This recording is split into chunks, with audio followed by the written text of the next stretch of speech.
I'm so excited to be introducing the next topic, which is about something that I feel we all experience, but not something we are fully aware of. What is it? It's the side effects of social media.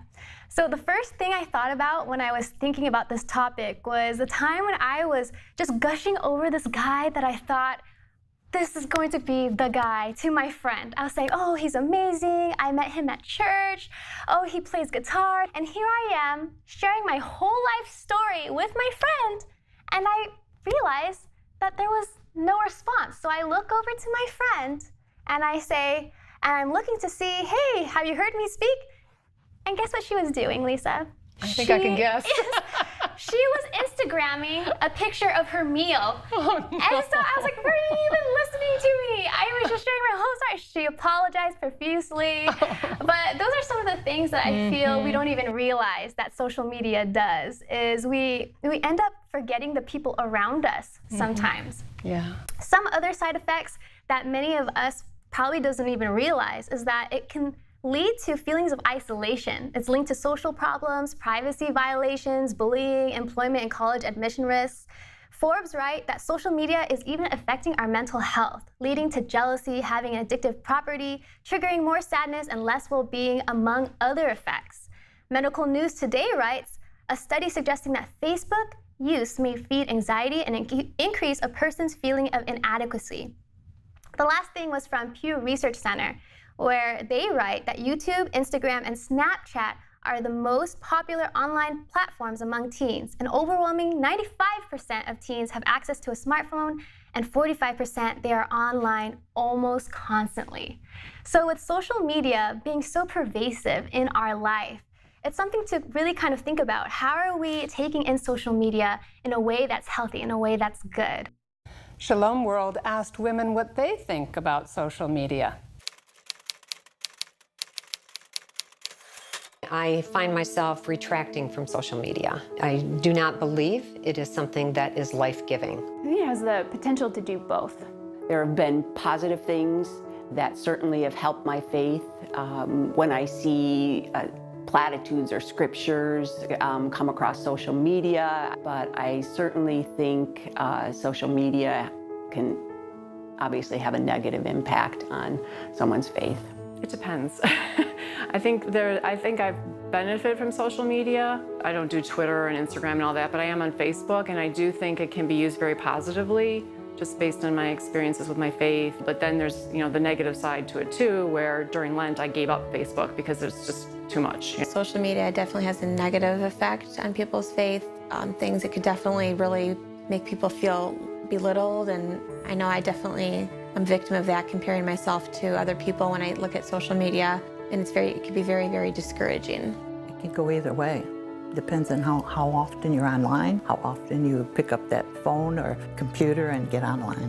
It's been a distraction in many ways, but I think if you prioritize, if you keep Christ in the center, then it can definitely be helpful as long as you're using it in a very intentional way. I think if you use it the right way, it can enhance your faith, because it could be like faith sharing. What I don't like about social media is that sometimes it turns into a competition among people, and so that's where I think it can be really harmful when they're not being true and you don't see everything that's really going on. You only see like the happy face. Social media has some destructive effects as well. I see a lot of political arguments and a lot of dissension sometimes within social media, but I think the important thing is to keep that respect with each other through these different avenues that God has given us that we can use to help connect with one another positively. Well, you're talking to someone who doesn't do any social media, so I really stay away from it. So I'm going to be on that it does not help.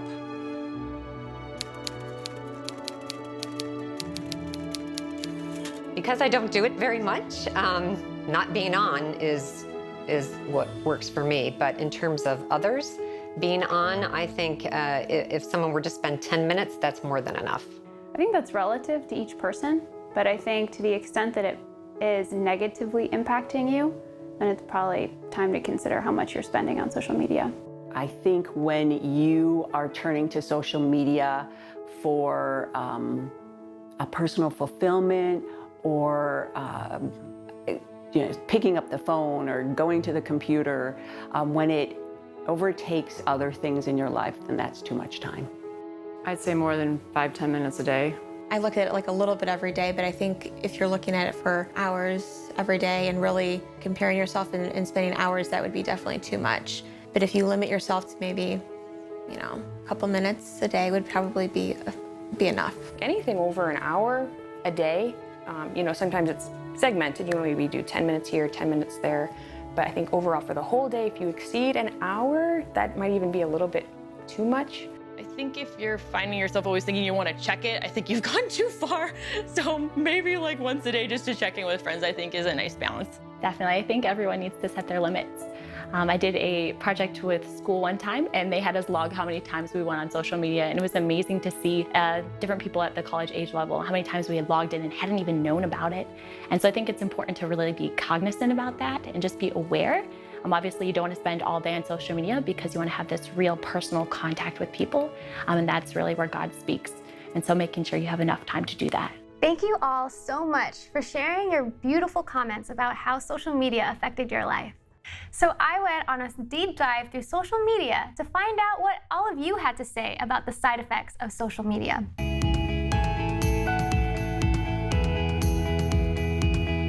At Kel003, please don't find your worth in comments or these Instagram polls online asking, "Am I pretty?" Your worth isn't defined on social media. Your identity is in Jesus. At Lady1241, I don't know. These two girls keep stalking my social media just to make fun of me. At Ambulars, social media is depressing. Oof. Those are some really harsh comments on social media. Yeah, it's a tough world out there, and I love that a couple of the people who tweeted actually mentioned identity in Christ and wanting to live according to the ways of Christ. I think that's going to help us more than anything, and as we just kind of navigate all of this, just to try to keep those Christian ideals in place, it's going to protect us so much. Well, I'm so excited that we have two amazing speakers to share exactly that. Yes, one of our guests is Allison Ricciardi. Allison Ricciardi is a licensed mental health counselor in New York and the founder of CatholicTherapists.com, the web's #1 resource connecting Catholics with faithful Catholic therapists. She's also the director of the Raphael Remedy, which offers coaching and counseling from an authentically Catholic perspective. In addition to blogging on her two sites, Allison is regularly featured as a contributor to spiritualdirection.com and Mind and Spirit. We also have another amazing guest. Her name is Amy Catapan, who is going to be talking about the positive aspects of social media. Amy Catapan is an award-winning author, speaker, and middle school English teacher. She is the author of Angelhood and 7 Riddles to Nowhere, both receiving numerous awards. In addition, she speaks across country about using social media for education and evangelization. Thank you both so much for being here. We are so blessed to be able to hear your insights on this very important topic. And so, Amy, let's start with you. You are an author, you work as a teacher. How has social media played a role in your life? How has it increased or has helped you, and how has it harmed you? Well, I think social media is at its best when we focus on community and relationships. So, for example, I'm a member of a number of wonderful Facebook groups with Catholic authors where we can chat about how we can use our writing for evangelization. I've also participated in some wonderful Twitter chats with other educators. Saturday mornings, we have this wonderful 1-hour session where we use a hashtag #CatholicEdChat, and Catholic educators from across the country get together and chat about a topic of the week. And it's wonderful for us to do really what's professional development with other Catholic educators. And I've also had the opportunity to make wonderful relationships. Sometimes it's with other teachers, like I said, through Twitter, but it can be with other people who are interested in evangelizing with social media. So I met on Instagram a seminarian who was interested in using video for evangelization. And it turned out we were both from the Chicago area originally.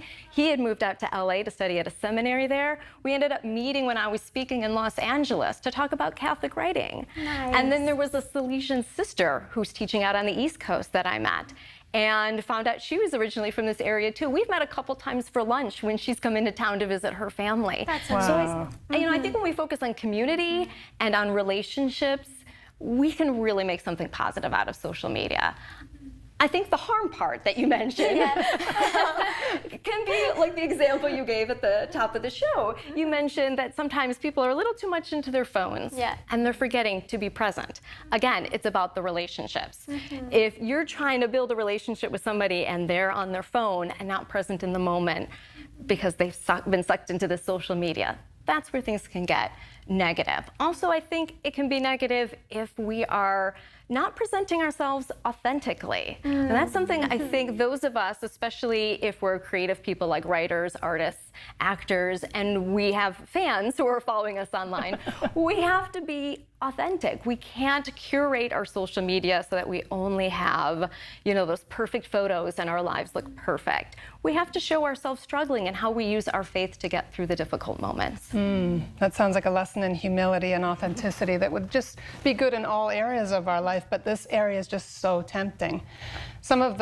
Recently we've had people come out of the Silicon Valley and kind of truth tellers that are now talking about the way things are designed to suck us in and cause addiction and increase buying.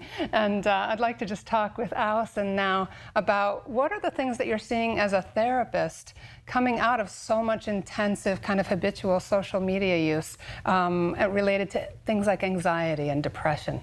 Well, we are seeing people comparing themselves to other people. And like Amy just pointed out, some people curate and they put this great image for, we see that particularly with teenagers, like they're going to post the pictures of the great parties they're at. And the other kids that may not be having such a great time, but you know what? I see them in my office, they're not having such a great time either, but they know how to market it better. So I think that we have to recognize that the social media world is not always that authentic. It's not always that real. And I think we have to really be careful about how we're using it. Amy made a great point that she has a purpose in using social media to connect with other Catholics, to connect with other Catholic authors and teachers and everything. And in that regard, it can be really, really positive.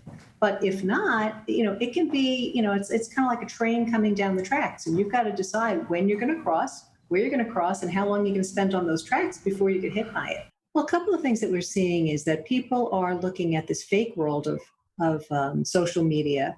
And it often people, as Amy points out, curate their posts and they make it look really, really good, particularly for young people that are comparing themselves, but even older people. I mean, I think the other second thing I see is that it has really replaced hobbies and other things that are more life-giving for people. It becomes this big black hole that we're throwing our time into. So we have to find a way to manage it because we're not going to stop it. I mean, it's like a train coming down the tracks.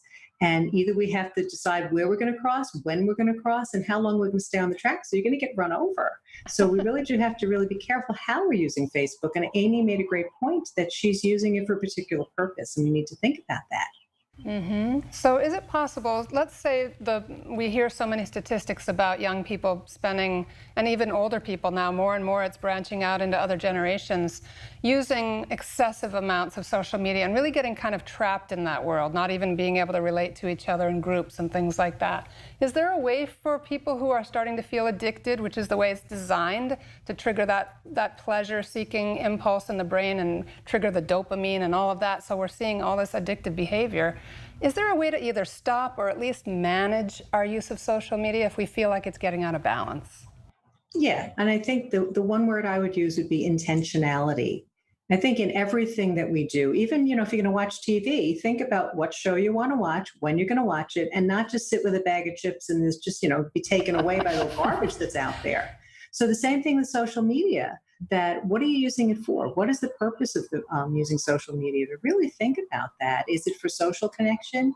Is it to keep in touch with family and friends? Is it to, spout off about politics? So I think we got to really think about, why am I using it? I personally really only use it for business. I don't put anything personal out there because I'm just not interested in that. So what are some practical suggestions, would you say, for the average person as far as kind of managing it and keeping it in balance? Well, how does that intentionality play out for one of your clients, maybe? Anything else we do in life, we usually kind of set aside time for it. All right. If you have a doctor's appointment, you block out, well, these days, 3 or 4 hours to go to the doctor. But if you know that, let's say you're going somewhere, you have an appointment with somebody, we generally have a time limit on that.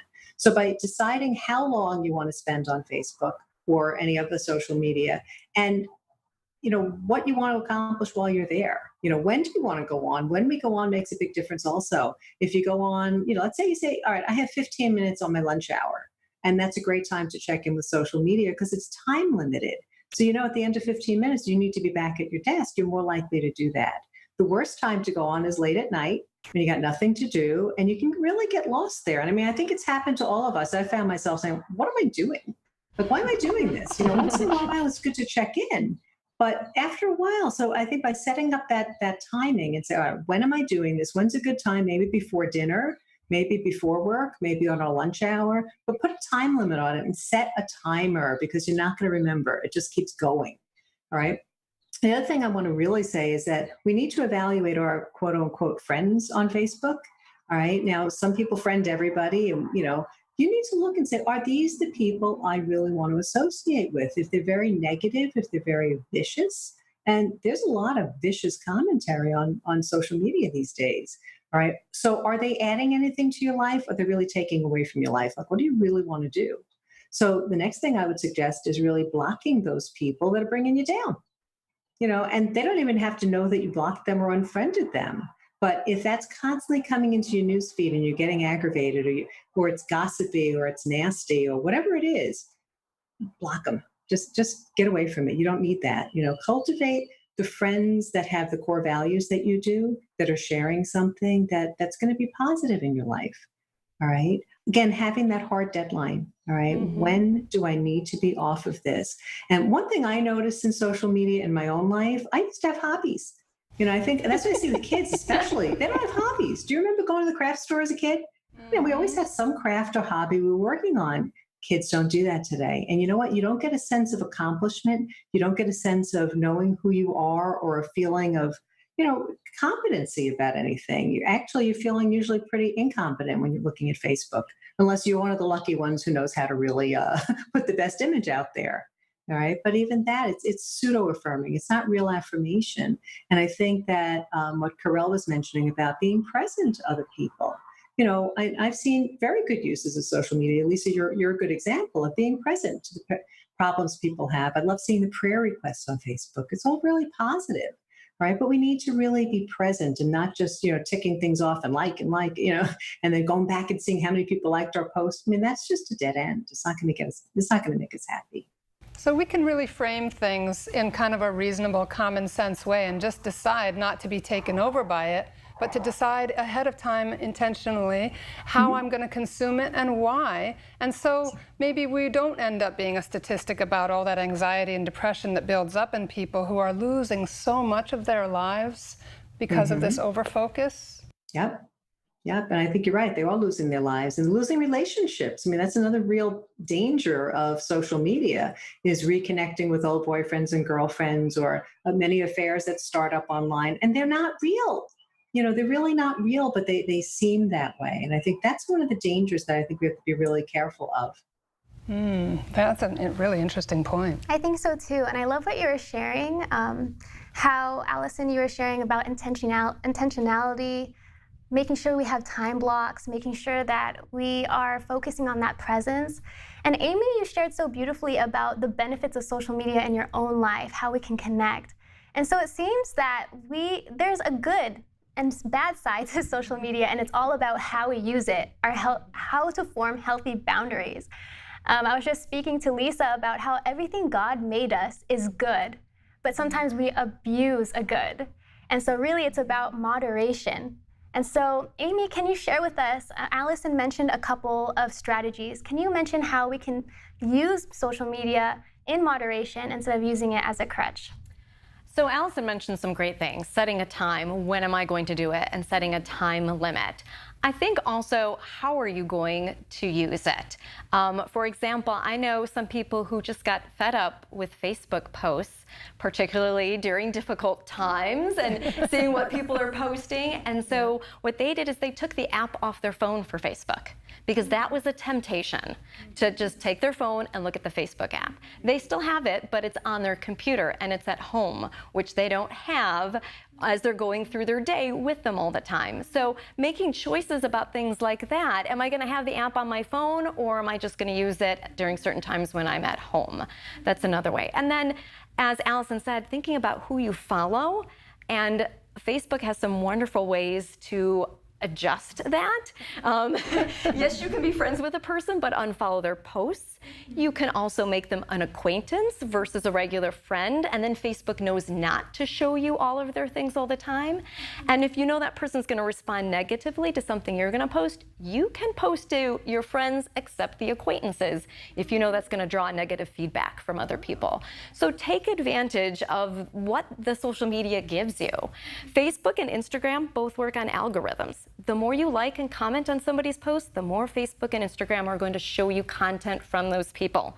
So if you see something that's negative, go ahead and scroll past.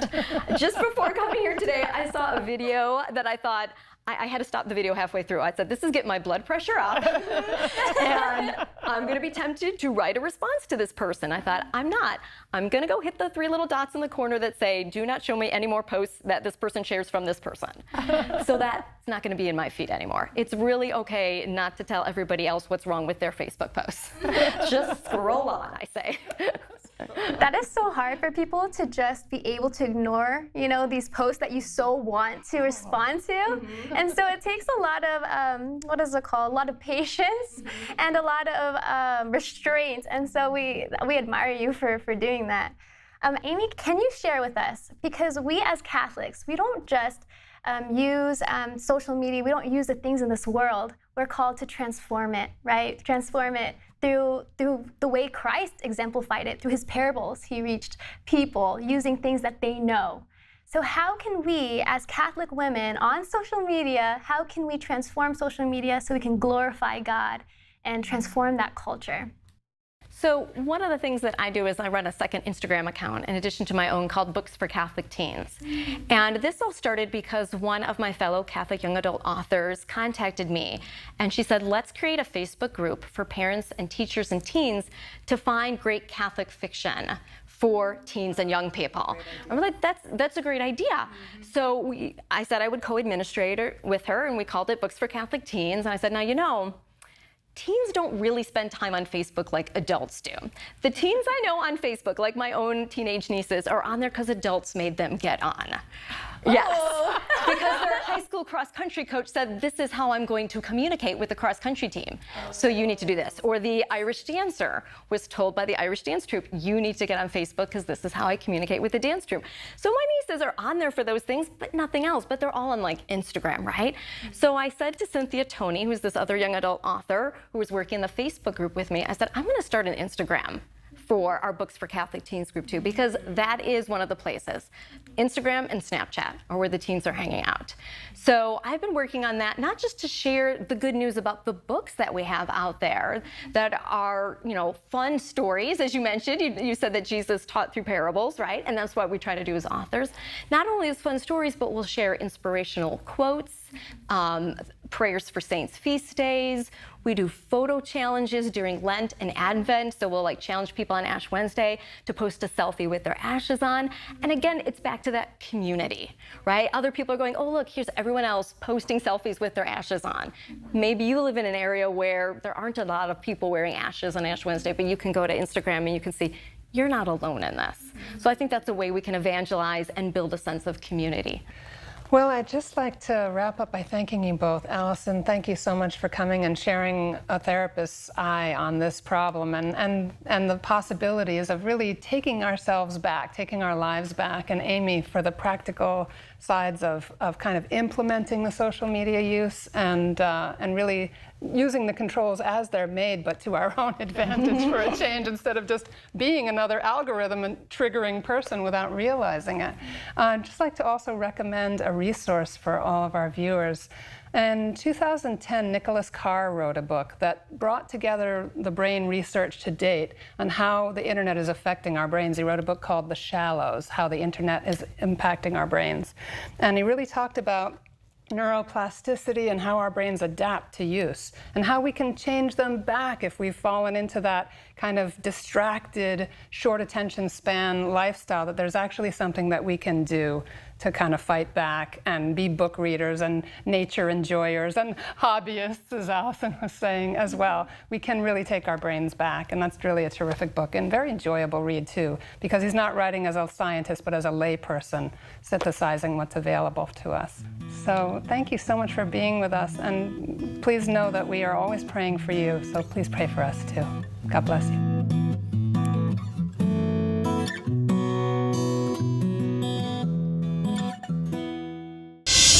If you have good news, we expect you to want to share it. Salvation in Jesus Christ, the Son of God, who for love of us and for our salvation came down from heaven. Salvation in his name, and he is the only Savior, is what we are on earth for. Therefore, all those who spread the good news of salvation in Jesus Christ, we should encourage them. I can speak, but how many people can I reach alone? But the media, the television people, the radio, the newspapers, and all those who use the computer and its derivatives in various ways to spread the gospel. We must thank them. We must encourage them. We must work with them so that they can continue to spread the good news. There's so much news that is not so wonderful in the world, but there is also news that is wonderful on the gospel of Jesus Christ. We encourage them and beg God to bless them, especially the Shalom World TV. God bless you. Shalom World, God's own channel.